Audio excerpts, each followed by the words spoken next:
umaga mga kababayan, halu-halu. Ngayon ay Lunes. Happy Monday, Borgy, Michael, and Matt. Ika-siyam ng Hulyo. Ngayon, kasama natin lahat ang aking mga anak. Ayan naman. Ayan. Good morning, Governor Imee. Magandang umaga. Good morning po. Good to all our listeners over DWIZ and those who are watching us on live stream. Kumusta kayo? Ako po si Borgy. Good morning po sa inyong lahat. Ako po si Michael, ang abogado ni Borgy. Oh no, ba't na kailangan na abogado? Katakot. Madaming kaso yun. Hello everyone, ako po si Matthew. Magandang umaga sa mga listeners ng DWIZ 882, Mas Todong Lakas, dito sa Metro Manila. Live rin tayo na yung pinapanood ng ating mga viewers all over the world sa pamamagitan ng Facebook page ni Governor Imee at ni Mayor Alfred Romualdez at ng DWIZ. Umpisahan na natin ang ating magandang umaga kasabay ang mga napapanahong balita. Wow, nano-speed na ako. Ano ba yan? Ano Sorry, ba yan? people. Sino It'll get magsasabi better. nito? Parang hindi yata ako to. Millennials are ready to purchase their first car Yes, or house. says the Sabi ng bankers. banker. Ayan, kayo na magbasa niyan.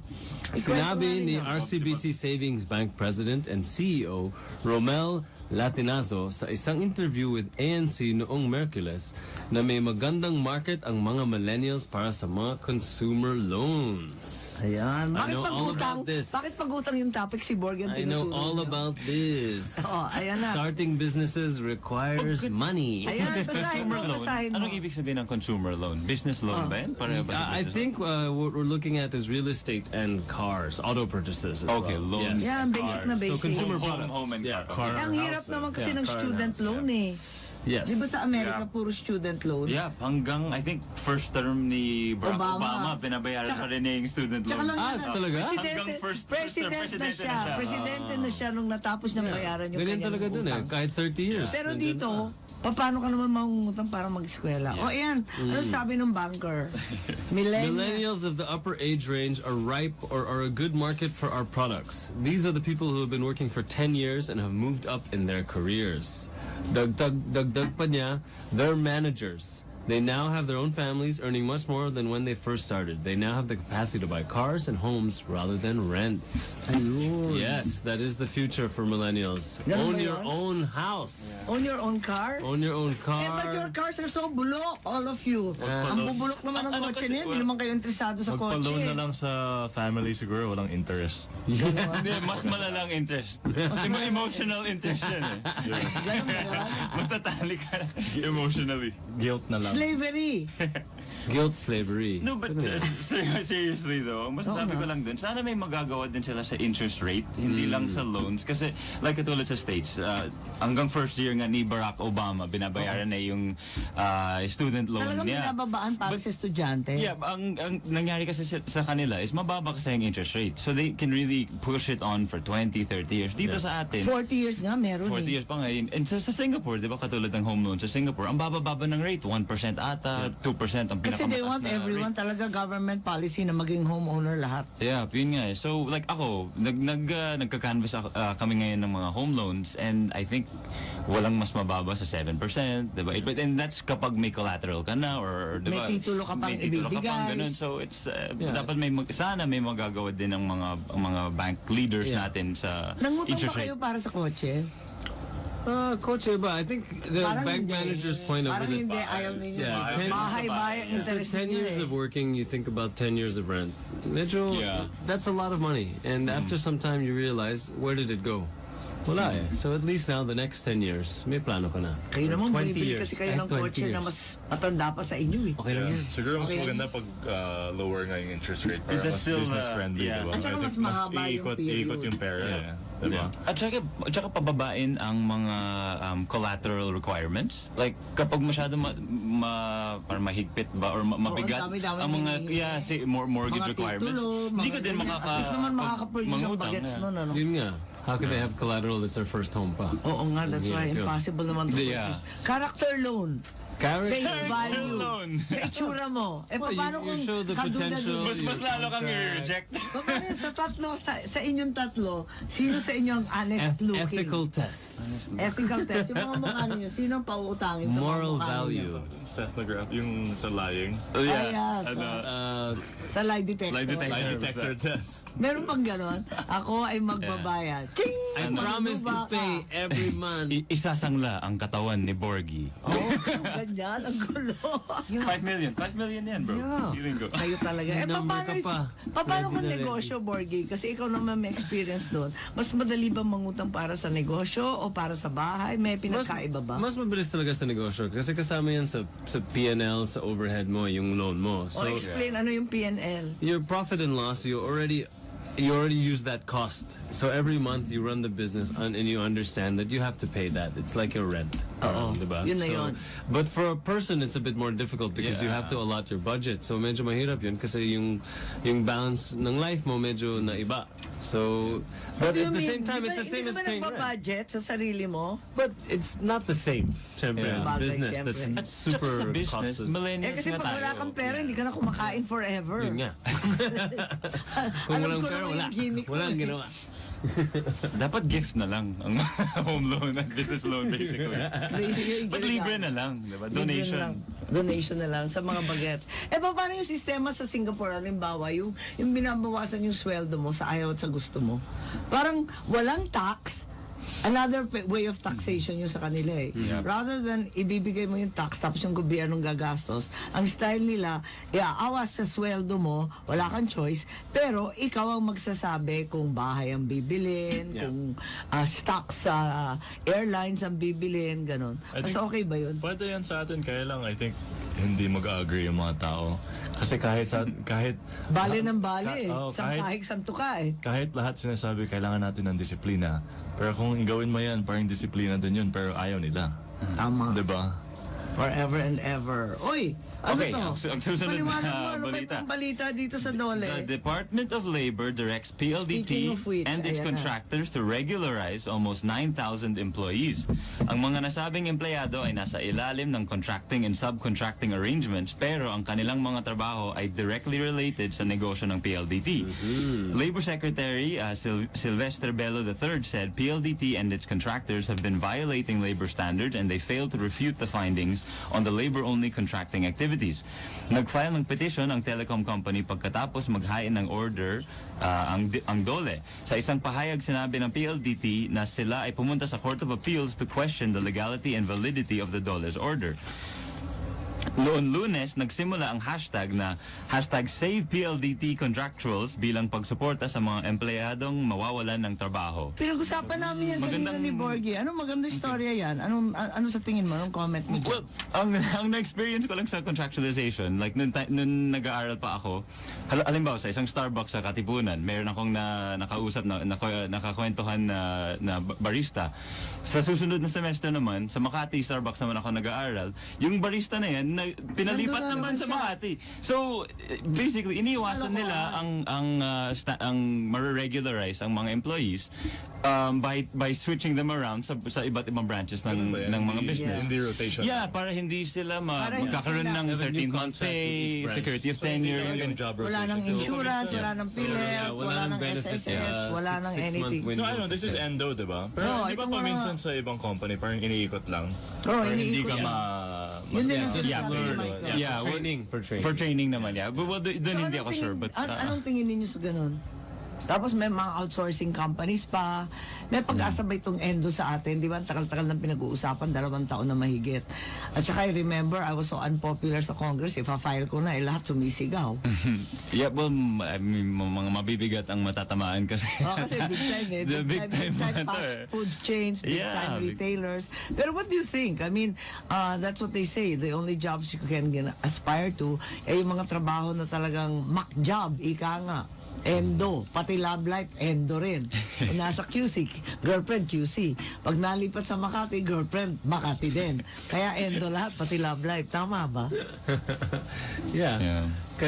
I think at the end of the day, the question for employers is why, like, how can we improve the situation for the working... For everyone, yeah. for the labor force. And yun ang medyo mahirap for young kids, especially when you see that you're never going to become regularized and you'll never get the benefits and never be able Pero to sa invest. gobyerno, pinaka-worst kami ha. Meron akong mga job order na higit 10 taon na. Mga 11, 12 years old, hindi pang ma-regularize, paano walang item? Yep. Yeah, there should be a So point. the government is actually one of the worst offenders. Really bad example. But there's a balance nga, and I think Yeah. that's what this decision tried to make. Ang point Yes. nila is yung 9,000 employees na yan ay directly related sa negosyo ng PLDT. Oh, nasa core so, business. halatang Hindi pwedeng core i-outsource, business ang mga outsource. employees. Not Yeah, hindi supplier, sila outsource. Hindi contractor. sila mga security So, guard, sa mga ganyan, dapat catering, ma-regularize na sila. Yeah. event organizer. But there is still an area there for talagang yung pang-outsource na trabaho na hindi directly related sa negosyo ng... or seasonal, Christmas rush, ganun. yeah. Pwede yun, totoo naman na kwan. Pero that's also another way of avoiding. Pero ang threat lagi ng employer, pag sasabihin irregularize na, parati sinasabi, kung pipilitin ninyo na magtaas halimbawa ng sahod, or pipilitin ninyo na mag-regularize, wala na, magsasara na yung kumpanya. Mawawala na yung trabaho. It's always like that, diba? That's always the threat. Totoo ba yun? Sa tingin ko hindi eh.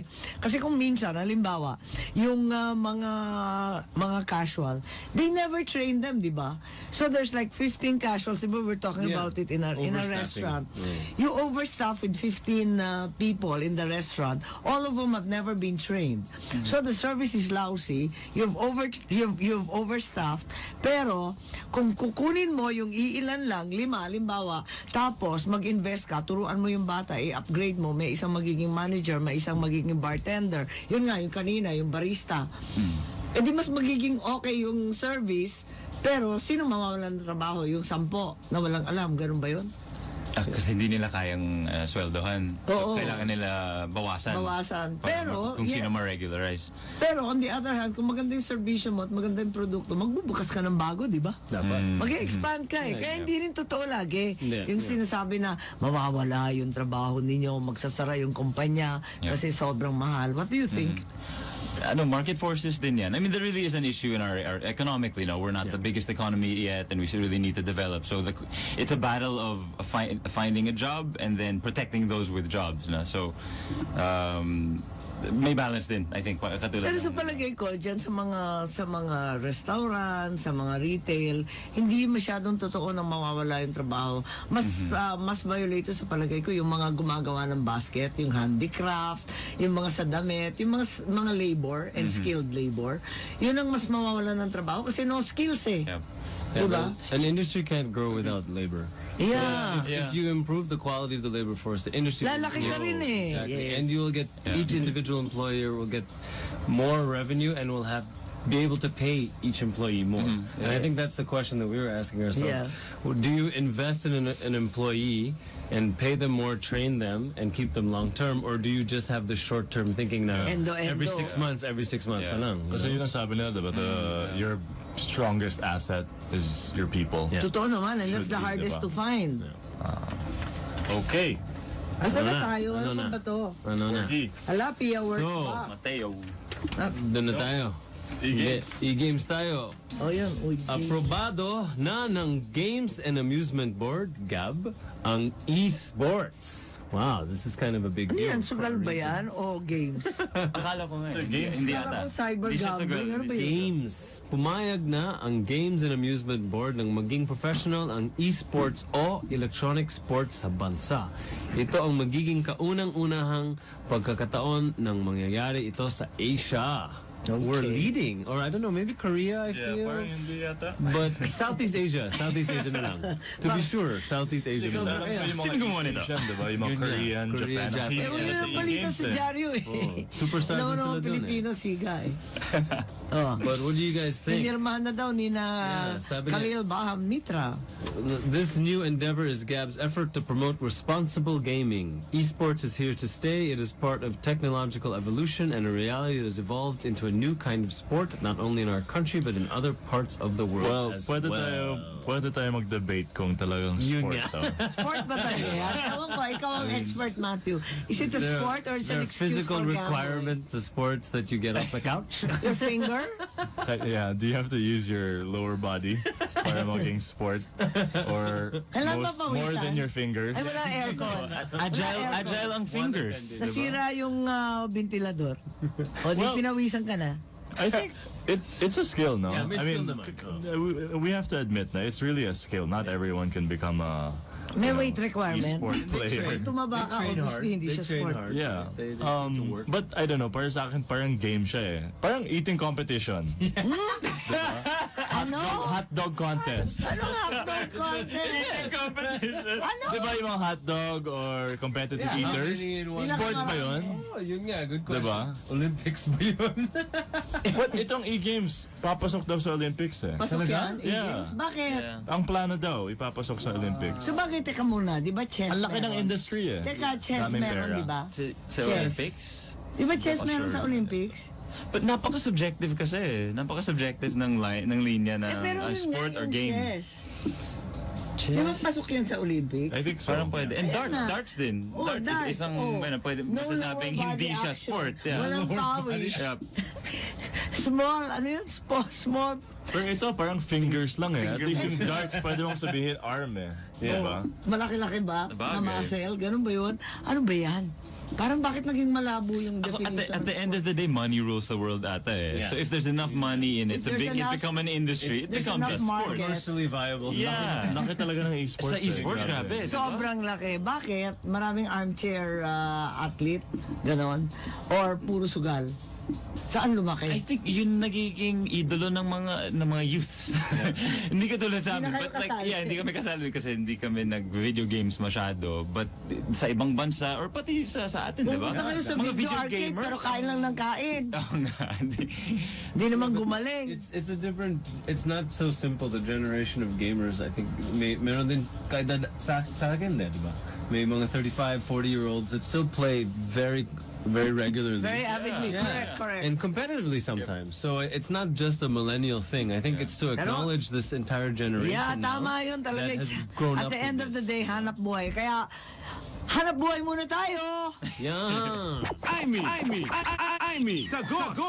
Imee. Sagot. Good deals happen only at Isuzu Gencars. Isuzu Gencars after sales quality service. Isuzu Gencars expert mechanics to deal with your car problems. Isuzu Gencars, the trusted name for Isuzu car dealership. Isuzu Gencars dealership are Isuzu Makati, Isuzu Batangas, Isuzu San Pablo, Isuzu Legazpi, Isuzu Naga, Isuzu Batangas City, and the newly opened Isuzu Santa Rosa. Gencars Incorporated, 39 years of sales and service excellence. Check out the all-new Isuzu MU-X RZ4E diesel engine to the nearest Isuzu Gencars dealership. For more details, visit www.isuzu-gencars.com.ph and like our Facebook page to get the latest events and happenings. The Philippines Graphic is the last news weekly magazine standing. Read incisive analysis and in-depth reportage in the pages of the Graphic. Enjoy the freshest short fiction and best poetry this magazine offers in its literary pages each and every week. Intelligent minds gather at the Graphic. Grab a copy now. Congratulations to all the winners of Araw-Araw Pa Premio of 979, Home Radio, and DWIZ 882. For July 9, 2018, Jerome Mawan of City Star Cruise, Ricky Condes of Gatbo Ace, Marlon Nuelles of Bob Cobb, Jemar Cagalitan of Joannian, and Rodrigo M. Mercado of Balat and FE. And our grand prize winner for the month of June, Lito Canlas of St. Sebastian. And for the month of July, our grand prize will be an entertainment showcase with 1 unit of LG Flat TV, 1 unit of Pioneer Home Theater, 1 unit of Pioneer DVD player, and 1 unit of a standard stand fan. Araw-Araw Pa Premio is brought to you by Flower Group Hotels, City State Tower, Cherry Blossoms Hotel, and the Manila Grand Opera Hotel. Imee. Imee, sagot, Imee, sagot. Halo-halo sa lahat, balitang showbiz naman. Galing dito sa amin, ang entire family, the whole Imee Marcos family, nakakaloka. Andito Driver, na naman, security. Imee sagot. Pag wala si Imee sagot, Yeah. andito Borgy sagot, Michael sagot, Nurse. Matthew sagot. Wow. Lahat kami sasagot. Tama yung pangalan na, in order. Di ba? First time. First Usually- time. Nabuo ko yung mga bata, no? Usually, Oh, halo senior moment, walang iya kayo. Pia Wurtzbach, tuwang-tuwa na sa wakas nakita niya yung idol niya. Lodi, si Won ng Super Junior. Ano ba yun? Ano si Super Junior? Kailan ba kayo sa K-pop? K-pop, ma'am. You're nga, dressed na. naka-K-pop, hindi mo pa alam. Hindi ako Mahilig ka K-pop, lang sa food, hip-hop. eh. Sa Sa food. outfit at Sa food. outfit at Hanggang saka sa barbecue food. ka lang yata eh. Kaya nga ikaw, bakit? As if naman alam niyo si Siwon. Kayo, nung ba daw talaga si Pia fan ni Siwon at nung nanalo na siya ng Miss Universe ay nagkaroon siya ng pagkakataon na makausap si Siwon sa social media. Binati nito si Pia at tinanyayahan na manood sa isa sa mga shows nila. At nito lamang concert ni Super Junior sa Pinas ay nagkita na naman ang dalawa. Tuwang-tuwa si Pia at nag-post pa siya sa kanyang Instagram account ng picture nila ni Siwon na may caption na, "Finally, a true fangirl moment for me." Ayan, ang cute ano. Yeah. Ganun ba Ayan. pag superstar ka tapos wala siyang fangirl moment kasi big time na siya? Hindi, kasi nga, di ba kasi ang tao, akala natin na Pia Wurtzbach, sabi natin lahat, puro celebrity. Pero maski celebrity, nakikilig pa. Meron pa rin tayong Lodi. Ikaw, Borgy, may Lodi ka Tao ba? pa rin. We're all human. We Oo all nga. look up Sino to kang somebody. kikilig? If you meet somebody, sino ang makikilig ka? Ano yung Kanino? fangirl moment mo, Anong fangirl Borgy? moment mo? Fanboy naman. Ako si Borgy. Kung mamamit ko si Borgy. Ikaw Baka talaga? Doon ako talaga. Sino? Si Kim Jong-un. Aray ko. Nag-fangirl. Kim! Ano ba? Ang labo ninyo. Picture tayo! Ano ba? ikaw, sinong fangirl moment mo? Tiger Woods. Tiger Woods. Kahit laos na. Hindi siya lawas, ma. Ay, no, Okay. Hindi updated. I know, hindi updated. Hindi updated. Nakita ko, Mamaya pa yung sports, mamaya pa yung sports, Updated ako. mapapay. Huy. Speaking of which, Oh, confidently beautiful with a heart si Pia Wurtzbach. Kinikilig pa rin, di ba? Ikaw, sinong crush mo? Secret crush mo? Nakikiligin ka pag na-meet mo? Saan? Di ba Local? si Lisa Soberano, gandang-ganda tayo? Yeah, Nung pumunta actually. nag-shooting shout out. sa... He's single Yeah, di and ba? ready to mingle. Hindi ba nung pumunta sa Ilocos, kilig na kilig tayo kasi ang ganda-ganda niya? Yeah, actually maganda si Liza Soberano. But I met them kasi they were shooting yung ABS Ilocos, diba? sa dunes, sa sand dunes natin. Yung Bagani. Yep, And then Bagani. she was there, di ba? And then pumunta ka pa doon kasi nga maganda. Ayun, may Hindi, fangirl pumunta ako moment. doon kasi sinabi mo sa akin na pumunta ka para i-greet mo sila. Hindi dahil kay Liza. Part of the job, ma'am. Kasi you didn't do it. Ang hirap ng trabaho. Ang hirap ng trabaho ni pero Matt. pagdating Proxy doon, lang po. Pero pagdating doon, happy ka naman. Siyempre, I mean, I wasn't, Suffering. yeah, agree Oh, naman ako. You said, go visit Liza. I said, okay. Go visit If I need to, I will visit Liza Soberano. Do it for the nation. This is your job, Matthew. National And security. then, di ba sometimes you also have to go to, di ba, Miss World? Di ba pumunta rin kayo sa Miss World? Did you suffer? Nahirapan ka ba? Grabe, pagdurusan ni Matt. Oo, ang hirap-hirap ng trabaho Hirap-hirap niya. ng buhay. Easy lang. Ma'am, radyo to. Ikaw talaga. Lalabas din to. Basta, madaming netizens ang kinikilig at natutuwa sa pag-acknowledge Okay, ni Pia moving at ni Siwa. on. Okay. Next. Past Sige na, my sports na. Ang gulo mo eh. Balitang sports naman. Troy Wright ng Gilas nakatanggap ng 200,000 dahil sa pagprotekta ng Australianong player. So, siguro alam po ninyo yung brawl na nangyari between Australia and Sobrang the Philippines. Ito pong si Troy Wright, ang only player na nakita medyo nag-protect sa Australia na si Chris Golding. Galing Ito naman. po yung nasa likod ng rim na medyo nag-gang up na yung mga Pinoy sa isang Australiano na So naipit. Naipit na si isang on the Australiano. floor na siya, no? Yep. Tapos parang pinotektahan niya na he stood Inawat over niya, him. oo. He stood over him tapos parang blinak siya. So, itong, alam ko yung CEO ng Chooks to Go, yung main sponsor ng Gilas, gave him 200,000. Tapos, si Troy Reich, itong nagprotekta sa Australianong player, sabi niya, he's gonna donate half of the money to a charity in the Philippines and half of the money to a charity doon naman po sa Australia. So parang good guy overall. Tapos nung nalaman ni ng Chooks to Go nung nalaman ng Chooks to Go na ganun, ima-match daw nila. So parang ima-match yung donation niya. So all around good PR. Sounds like talagang mabait tong si Troy Reich. Kahit hindi siya naglalaro ng game na yan, he was I think the only one to protect on Australian. And in fact, magandang kwento naman nung lumabas dyan sa kapalpakan na yan. Si President Ronald Mascarenhas, President of Bounty Agro Ventures, which is Chooks to Go, said kung hindi sa action ni Troy Wright, basag yung ulo nung nakahiga na yon. By protecting this person, nakita niya yung repercussions. Even with his youth, he saw things beyond that moment. So congratulations and kudos to Troy Wright. Congratulations. I'll learn from his actions how to deal with a crazy situation. Grabe yung brawl na yan. May moments na para kung pinapanood ang 300 Spartan Warriors. Tsaka parang pwede mong panoorin siguro mga 10 beses. Tapos iba-iba yung nakikita mo eh. Yeah, ang dami. Bagong angulo, bagong nangyari, di mo nakita. Pero kahit pa paano, malungkot yun. We're gonna have to pay for that dearly. Yes. Di ba It is not the ban end. na tayo? Wala pa yatang No fever. Wala pang verdict hatol. yet. Wala pa ba? Wala pang I think hatol. Pero magre-review pa. pag ganyang katagal yung hatol, if they take too long to decide, it's not good, right? Yeah. Pero I think yung Tsaka we're hosting next year, di ba? Yun yung World Cup. Are we going to lose, tatanggalin are sa we going to atin lose the World Cup? Hindi, we're hosting the Basketball World Cup in 2023. But with the FIBA format, mag-host din tayo ng home and away games kasi ganun yung FIBA basketball format, ginaya po yung World Cup. But yung masasabi ko lang dito sa fight or sa brawl, nakita po natin sa Aussie bench na talagang disiplinado sila.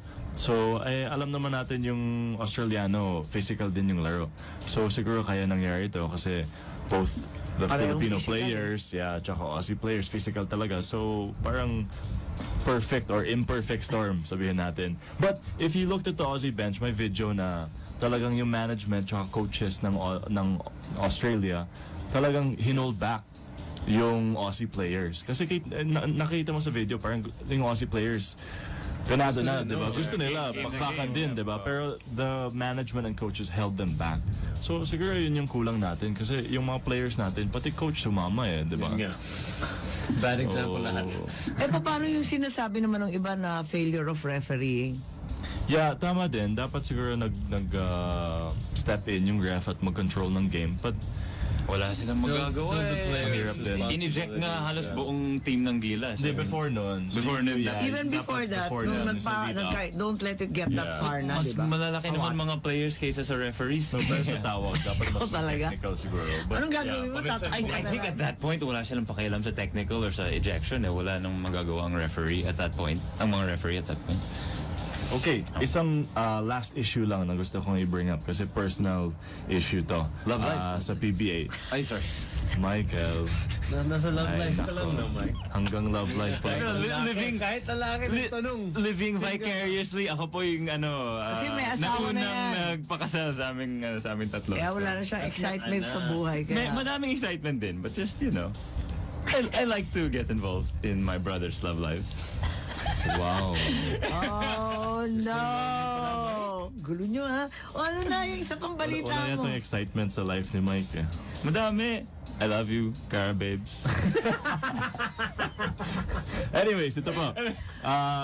Yung gusto ko lang i-discuss dito, ang PhilAm rule or Phil Foreigner rule sa PBA. So, ako medyo na-frustrate ako dito kasi ang rule na yon sa PBA, 5 Phil Foreigners per team. Per roster. Ang definition ng Phil Foreigner sa PBA ay birthplace. Kung pinanak ka outside of the Philippines, Phil Foreigner ka na.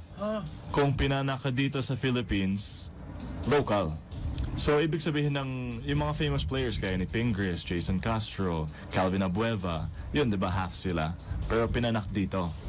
So, local. Yeah, basta pinana. Yeah, pero sila Mark Kagiwa, JJ Helterbrand. I think si Mark pinanak dito, pero one of them, I think si JJ, pinanak sa States. So, Phil Foreigner naman siya. Kahit Yeah, so hindi po siya based dun sa ethnicity o sa dugo, based sa birthplace. Baliktad nga eh. Baliktad talaga sila. Hindi So, katulad na sa batas. Sa batas, baliktad, di ba? So, pwede natin, for example, ito, may full Filipino na Lex sanguinis tayo. full Filipino pinanak sa States. Diba? Sa California, sabihin natin. Tapos, nung 2 years old, nag-move sa Philippines. Counted yan bilang Phil Foreigner. Pero, yung dugo niya, Pinoy. Yung, siguro, yung personality niya, Pinoy din. Kasi 2 years old pa lang, nandito na eh. So, yun. Pinoy than us. So, yun ang masasabi ko lang. Especially, medyo weird eh. Kasi kung isipin mo, ironic eh. Diba? Pag may mga Phil Foreigner na nagsasucceed, parang proud tayo. Diba? Sabihin natin, Pinoy yan. Pero dito sa atin, parang nagdi-discriminate din tayo. Parang bakit ganun? less Filipino ba yung Phil Foreigner kaysa What's the compromise? local Ano bang talaga? pwede natin gawin na... Pero sa batas, yun nga, nagsisignal kami ni Michael dito. Dahil sa amin, di ba, sa batas ng Pilipinas, sa citizenship, kapag pinanganak ka dito, hindi masyadong relevant yun kasi accident lang yun. dugo. Use soli. Dugo dapat. Yung dugo ang sinusundan natin. Kung yung parents mo, Pinoy, di use sanguinis. Sanguinis meaning yung dugo. Kaya nagtataka ako, bakit yung PBA baliktad sa batas ng Pilipinas? Yeah, Well, actually, sumasabay din naman kasi, for example, yung document na kailangan ng mga Phil Foreigners is the recognition as a Philippine citizen galing po sa BI or Immigration and DOJ, Department of Justice. And the rule there is at the time of birth of the individual, kailangan only holding Philippine citizenship yung nanay. So sabihin natin sa States, kung na-Americanize na yung nanay before the birth of the individual, wala na. Kasi parang na-renounce hindi na. na siya Filipino. Yeah, parang na-renounce Ang na. kasi dun, kahit juice sanguinis tayo, ma'am, like by blood, yeah. no? May limitasyon pa rin yan eh. Kasi hindi naman absolute. Yeah, ang masusundan mo pa rin is yung passport na hinahawakan ng tao. Anong passport at that time na pinanganak So yung kahit bata. full Filipino ka, kapag nag-naturalize ka sa US, may US passport. wala nang So dugo. technically Wala. speaking, kahit sa... Kaya lang, batas. ironically, na mangyayari na yung isang tao na 100% Pinoy, less Pinoy sa Yun PBA nga. kesa sa 50% That's the problem. na Pinoy. Parang wala na siyang sense. So ito, sabihin natin if may full Filipino na born sa States, pero nung pinanak siya, both Americans, Americanized na, technically, hindi siya qualified sa PBA. Wow. Tapos isipin mo, both parents Filipino. Pinoy Oo, talaga. 100% Pinoy yun sa dugo. So, yun yung Kahit itim na itim siya. Ilocano yung dating. yun yung finifix American namin na ka na. problem. Amoy Kasi, pinakbet, dinengdeng, gano'n. kasi ang daming Pinoy nasa States, diba? All over the world. Ang daming Pinoy, diba? So by this time, siguro, when they're born, their mothers or fathers, whoever it be, na-naturalize na, Naturalized diba? na. So, I don't know, para sa akin lang, kawawa yung PBA kasi they're missing out on some of the sayang. best A lot of talent, diba? sayang, di ba? O ano masasabi mo naman, speaking of talent, ang LeBron James? Ay. Di ba, we were talking Well, about Lakers that na last 4 time. years, diba? Yep. So, Ano, may buhay na, may pag-asa na sa Lakers ngayon. ang sabi nga, Showtime is back. It's definitely And actually, sinabi ko pala nung last episode natin na GOAT si LeBron, tapos may nag-comment na Jordan fan yata nagalit sa akin. sabi niya, wag mong sabihin GOAT si LeBron. I guess yung meaning ko, the best player in his generation. Yeah, for sure. Diba? I think walang mag-argue dyan. Except kung Kobe fan ka. O di Gog ang ibig mo sabihin. Ano ibig sabihin ng Greatest of all generation. Kasi GOAT is greatest of all time. Yeah. Baka Goog, greatest of one generation. Goog. Ang gulo naman ito. Parang parehong hindi Parang walang mabenta sense. eh. Oh, may kaaway na naman. Wala yata ng LeBron is the Goog. He's the goog. Ay, naku, parang yun. Sagway, wala namang bibili. Perfect for radio. Hindi mabenta yan. Walang future yan. Next. Mike, trademark mo na yan. Nako, kakwenta-kwenta. Hashtag Zero value, negative Ay, value. nako. Millennial lifestyle ang topic of the day. Kayo na lang mag-usap tungkol dito. Ano ba ibig sabihin nito? Sige na, Borgy, basahin mo na. Alright. A Economic Times ang sabi na ang previous generations ibang-iba daw kesa sa ngayon. Ayun. Well, I don't know. Paano ba yung previous generation? Sabi, di ba, previous Yeah. generations ano ba? Sabihin mo nga. When Paano yan? dinosaurs walked Ano ba ginawa yan? Wala pa ako ng Napakasalbahe 40s nito. ma'am. Prince pa yung Burger King. Ano ba Salbahe nangyari talaga na? kayo. Ano ba? Hindi. May Oh, di- iPhone ba kayo, ma'am? Wala, obvious ba? Kaya nga iPhone kasi I miss phone. Oh. Abo. Kayo talaga panggulo eh. Ay, may sagot. Ayan. Previous teka, generations yung mga worked dating hard. generations, Yeah. di ba na you work at the same job, you're always slaving away at the same job, di ka nalilipat forever. Pagkatapos, mag-iipon ka hanggang meron kang datog, tapos bibili ng kotse, unti-unti, bibili ng bahay, ganun. Pero ngayon, ang mga bagets, ang sinasabi, buying luxury vehicles as if you have the money, traveling and buying clothes, watches, and other disposables. Tama ba yun? There's no commitment. Miski sa job, hindi naman nagtatagal sa trabaho, hindi naman nag-iipon para sa bahay, hindi ganun ka-interesado sa pag-aari sa lote. Tama ba? Parang cool na yun kasi business owner, diba? Lahat gusto maging entrepreneur. Lahat boss. Diba? Gusto maging boss lahat. Hindi gusto trabaho. At parang lahat ng kausap ko gusto ng online racket. Yun. Lahat gusto ng I think business online. I think no? magandang word doon ang tawag nila gigonomy. Ang bagong economy natin, hindi na gigonomy na kasi lahat gusto ng gig. Kagaya ng Uber. Gig Racket or Grab. Racket lang. Racketonomy. Yun. Racketonomy. Yun. Ay, Well, ganun. when you see billionaires happening overnight, industries in 5 years changing the landscape of the economy, changing the landscape of how we live, it's a different time. You know, Pero do you remember the guy? Kung iisipin, kasi noon, syempre no, nag-iipon lahat para bumili ng bahay. Pero do you remember Rich Dad, Poor Dad? Yeah. Ang sinasabi niya, bakit ka bibili ng bahay? Samantalang, yung bahay hindi naman kikita. Titirhan mo nga, pero wala kang income doon. Samantalang, kung yung pera para sa bahay, imbes na bahay ang bilhin mo, ilagay mo sa negosyo, may kikita doon, may papasok. So, yun ang rich dad niya. make your money work for Make you. your money work for you. Not you work for your money. Saan ka Hindi, titira? ano yun? Parang passive income basically. Yeah, yung sinasabi niya, exactly. diba? Pero where's your active income? Saan ka naman titira in the meantime? I think it's this generation, dumami kasi ang options, ang mga Yeah, option exactly. natin. So we're not as limited as that point of But view. it's a Wala blessing and a curse. It can work both ways. Yeah. Well, I was watching a video this morning. A Harvard Law student, valedictorian speech. No, ang point niya, I think he was browsing through Netflix, trying to decide what to watch, and before he knew it, 30 minutes had passed, and he hadn't watched Yeah, just anything. wasted You're 30 just minutes. wasting time because sa dami ng options. And I think that's really a blessing and a curse of our generation. On the other hand, there's so many new job opportunities. Pwede ka mag-entrepreneur, pwede ka Pero mag-part-time. mag-project basis, and part-time, meron talagang additional nagtagumpay, diba? racketonomy, Meron talagang nagtagumpay, Mga yumaman, online. diba? Mga naging bilyonaryo. and mga everything. housewife na talaga naman. But then na- meron din the downside naman is you can have so many options na you feel paralyzed din. Diba? Ano bang pipiliin ko? Analysis And- paralysis. paralysis, yeah. And when you So- see everybody around you successful, it's hard to have low expectations of yourself also. So wala ka So, na rin self-esteem. while The you're at report further said that the young adults of the 21st century have been criticized for their unconventional choices that have changed the way markets work. Shopping is one area where the financial and lifestyle decisions made by millennials have changed drastically.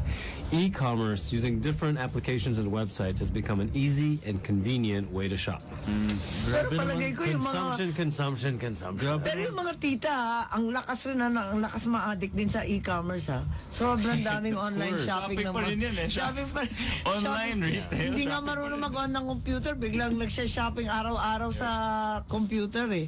Biglang natututo eh. Addict talaga eh. Grabe naman tong economic times ba't nagja-judge sa amin? Ano ba sabi? Criticize? Yeah, na-defensive ako. Na-defensive din ako dun. Nakaka-defensive. Na-offend. Well, no, I think the point Nagiging bad word na ba yung the point is you millennial? see Eh, paano ako? yeah, but Ako naman hindi ako millennial. Phillennial. Feeling millennial. But I think it's fair to criticize 15-year-old kids wanting to buy $3,000 bags and luxury goods before they've even gotten a job. I think yung biggest And I think factor, that's the issue. yeah, yung Eh, biggest paano to? factor, yung biggest factor dito para sa akin is technology. Yeah. Diba?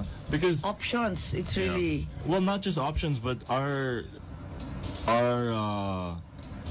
we're impatient. Yeah. Diba? Instant gratification. Yes, exactly. We grew up in the generation of instant gratification. Yeah. So we want it now. and I think the line dun po sa Goalcast speech na sinasabi ni Mike, ang ganda ng speech dun sa Goalcast, dun sa Facebook, hanapin niyo po. It's by a Harvard Law graduate, and he was saying the biggest thing he's learned after law school, I guess, at Harvard is not to keep your options open anymore. Yeah. The greatest thing, the greatest thing, the greatest thing is to commit to one thing, one person, one cause, whatever it be, one business. Hindi nagpapakasal. Yep, and ang pangalan niya pala po is si Pete Davis, Harvard Law student. And ang point na in the end, pag ibalik natin sa Netflix metaphor na yan, is pick a movie and commit to it. Yeah, watch it. And watch the movie through. Yeah. Kasi ganun tayo lagi. I think itong generation ng Instagram, diba, YouTube, we get what we want. Yeah.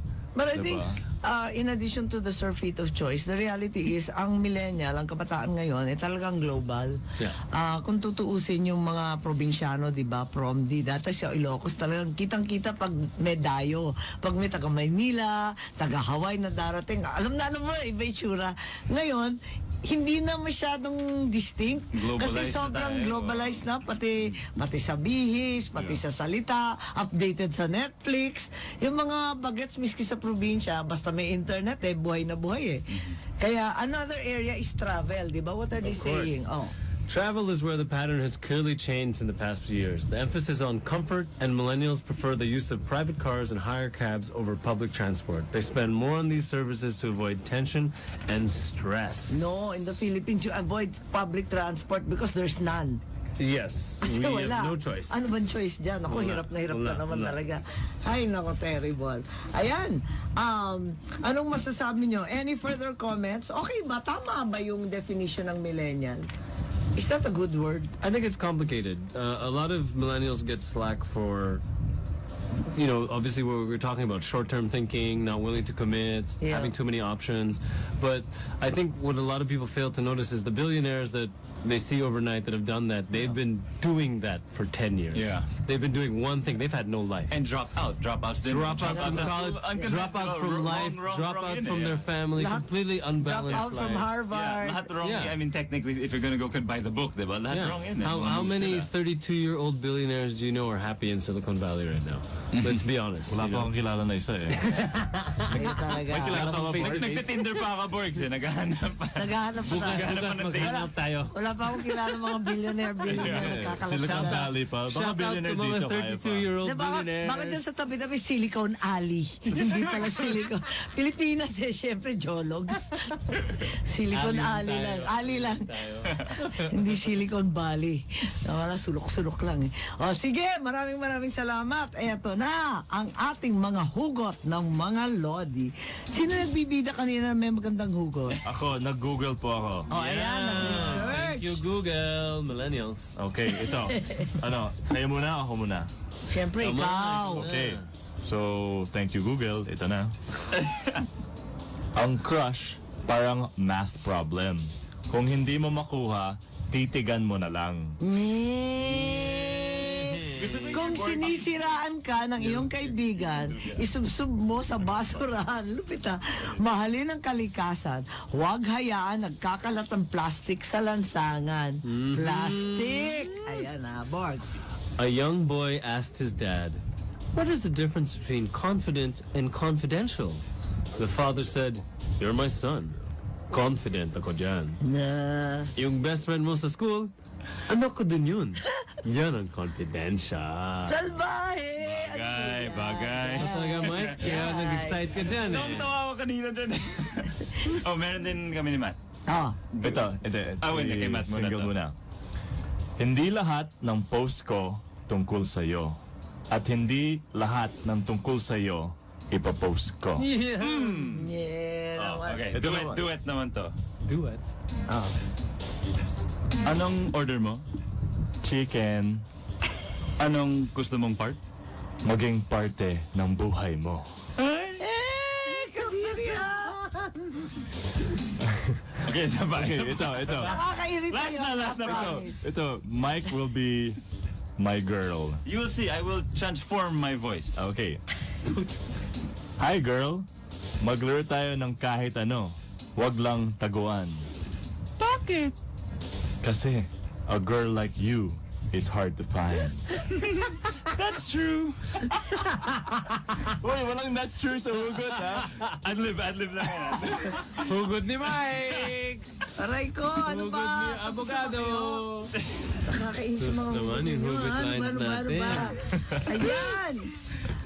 Ayan.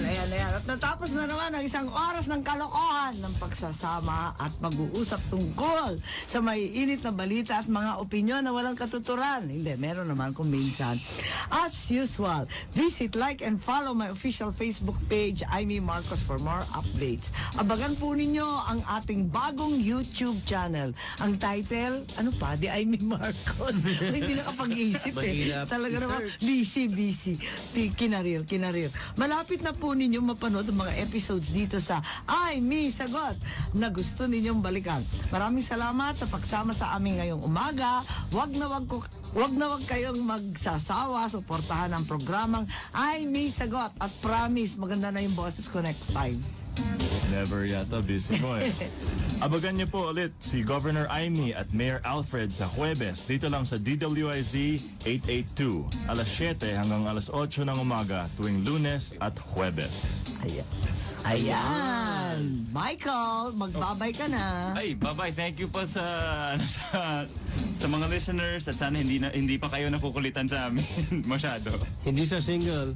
Susunod ng programang Karambola Karambola sa DWIZ. Good morning. Imee! Sagot! Imee!